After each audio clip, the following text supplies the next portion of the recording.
What's up, YouTube fam? Check it out. This is what I'm going to call my retro video. Alright, I'm very excited about this one. I'm going to tell you why. Let me introduce, not necessarily the star of this video, but one of the main attractions. Yes! Check it out. Vinyl is making a huge comeback, okay? And I've always been an extreme fan of vinyl. Not just because of it just being a retro thing, but vinyl offers so many decibels that, of course, tape, analog didn't offer, digital CD didn't offer.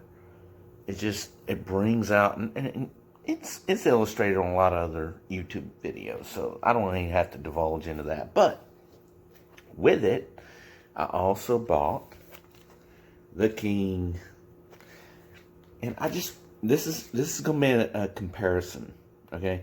Because I have all these. All right, I got from my mom and my grandmother. I got such a big stack of vinyl records that are back from some of them back from the 50s, some of the little 45s.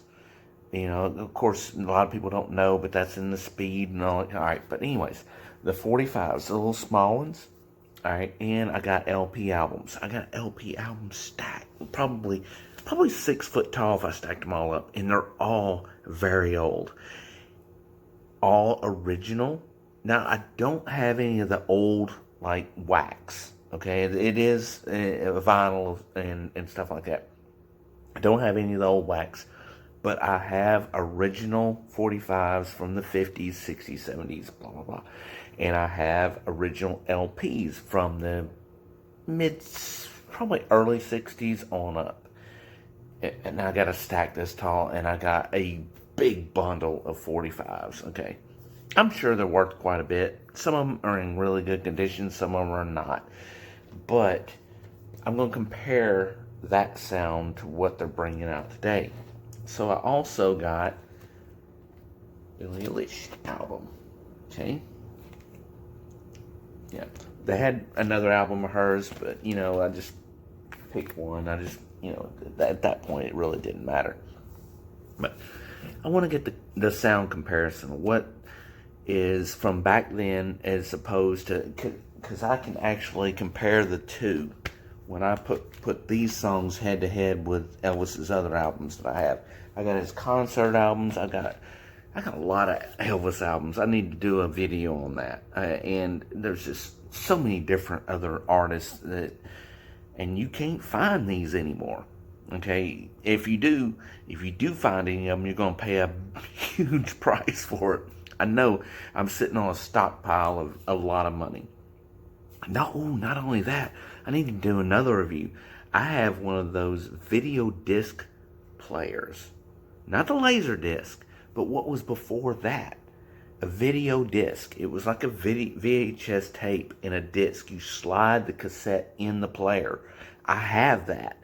And also, I have a big ass stack of the discs that go with it. I bought that back in the early 90s at a pawn shop. I didn't buy it. I traded something for it. I don't even remember what I traded for it. But they were asking like $100 for all of it back then. So I jumped on it. So I found something and I traded for it because back then I couldn't just whip out $100, okay? So I found something I wanted, that I wanted to trade for it. And I wanted that more. Now, I've only played it just a handful of times. And it really just looks like you're playing a VHS tape. But it's freaking cool. Now, star attraction of this video. The meat and potatoes of this video. And why I call this my retroactive video. I got 2 co-starring personalities. This is a sock of mine way back when I was in like junior high. Okay? And I wrapped this so I could keep it protected. There is a story behind this. This is a steel can, pop top, pull top, that has never been opened. And it was given to me my 18th birthday. That was back when you could drink at 18. Okay, this was in the early 90s. So I turned 18 in, what was that? What year did I turn 18? 1990? No, 91? Yeah, somewhere around there. 91, 92. Anyways, that's when I received this. But it was from a family member of mine, and sadly he's no longer with us. But he told me the story behind it. And he probably gave me the year, but at that time, we had been drinking, 18th birthday, come on. Alright, I snorted. But anyways, this is a very special can. The backstory is that his friend gave it to him when they were around my age. And so this will be putting it in the mid to late 60s, early 70s area. Okay? And I'm pretty sure it's not in the 70s. It's because I know the story, it's in the late 60s. But anyways, his friend gave it to him. It was the last beer they had left from that night. And he gave it to him, and then he had gotten a call that his friend had gotten killed in a car accident. So he always kept this beer. He never opened it. And he gave it to me. And he entrusted it with me, and I have respected that, and I've never opened it. And I'm never going to open it. It's, I've got a reflection going there. There we go. It's a little special. Okay. I decided to share that with y'all. The next, and I'm not really sure where this sock came from, but it protects the bottle. When I was 12 or 13? Going on 13? I begged my mom to buy, because I love Bruce Lee movies, okay?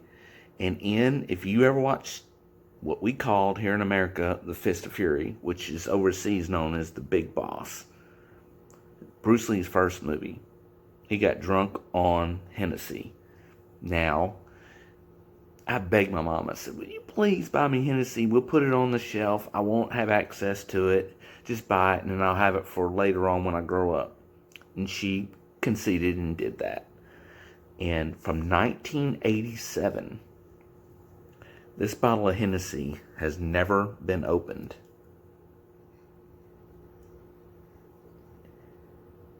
Yeah. I don't even know if they make them looking like this anymore. But this is from 1987, y'all. And I have a cousin of mine, when we turned of age, for about 10 years, he has been begging me to open this bottle. Not going to ever do it. Not going to ever do it. I said, dude, let's just go buy another. No, I know that. My understanding is, once it's out of the keg and out of the wood and in the bottle, it really doesn't age much more after that. But I just wanted to come on here and give y'all a little bit of that. And, alright, y'all.